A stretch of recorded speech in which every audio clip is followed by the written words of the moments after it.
పెద్దపల్లి జిల్లా రామగుండంలో Singareni open cast 5వ gate ముందు ప్రభావిత ప్రాంత ప్రజలు ఆందోళన చేపట్టారు. ఓపెన్ కాస్ట్ 5 ఏర్పాటు వల్ల ఇళ్లకు పగుళ్లు ఏర్పడమే కాకుండా దుమ్ము ధూళితో తీవ్ర శ్వాసకోశ వ్యాధులకు గురవుతున్నామని ఆవేదన వ్యక్తం చేశారు. వెంటనే సింగరేణి అధికారులు స్పందించి తమ సమస్యలు పరిష్కరించాలని డిమాండ్ చేశారు. మోతాదుకు మించి విపరీతమైన బ్లాస్టింగ్ జరుగుతుంది.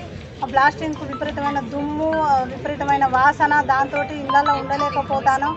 పెద్దలకు పిల్లలకు విపరీతమైన ఇబ్బంది జరుగుతుంది. ఒకరోజు తగ్గుతారేమో, ఇకనైనా తగ్గిస్తారేమో అని చూస్తే వాళ్ళు తగ్గిస్తలేరు. దాంతో నిన్న కూడా కొంచెం హెచ్చరించడం జరిగింది. అయినా సరే ఏ ఒక్క ఆఫీసర్ కూడా మా దగ్గరకు వచ్చి కనీసం కలవలేదు, మీ సమస్యలు ఏందని కూడా అడగలేదు. మేమే ఇక్కడికి దీని దగ్గర ఓసీపీ 5 దగ్గరికి వచ్చినాం. గేటు దగ్గరికి వస్తే మమ్మల్ని లోపల కూడా ఓనిస్తలేరు. కనీసం మా దగ్గరికి పీఓ గారు కానీ ఇంకే ఆఫీసర్ కూడా మా దగ్గరికి రాలేదు. ప్రజాప్రతినిధులం వచ్చినా కూడా కనీసం ప్రజాప్రతినిధులకే దిక్కు లేదు. ఇంకా మామూలు ప్రజల గురించి పట్టించుకునే దానిలో కూడా సింగరేణి యాజమాన్యం లేరు. వాళ్ళు ఇక్కడికి వచ్చి జీఎం గారు కానీ లేకపోతే పీఓ గారు కానీ మాకు తగిన సమాధానం ఇవ్వాలి.